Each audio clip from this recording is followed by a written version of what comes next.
La Regione ha stanziato 6 milioni di euro per rafforzare i processi di internazionalizzazione del sistema di istruzione siciliano, con particolare attenzione al programma Erasmus. L'obiettivo è aprire il sistema di istruzione siciliano al Nord Africa e il Medio Oriente, dando nuove opportunità di mobilità da e verso i paesi del Mediterraneo, come Egitto, Tunisia, Algeria, Giordania e Marocco.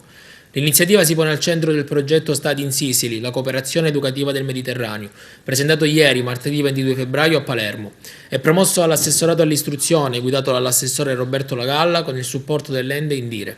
Si tratta di un recupero della dimensione collaborativa all'interno dell'area mediterranea ed euromediterranea, con il coinvolgimento di 5 paesi della sponda sud del Mediterraneo e del vicino Oriente: Marocco, Algeria, Tunisia, Giordania ed Egitto.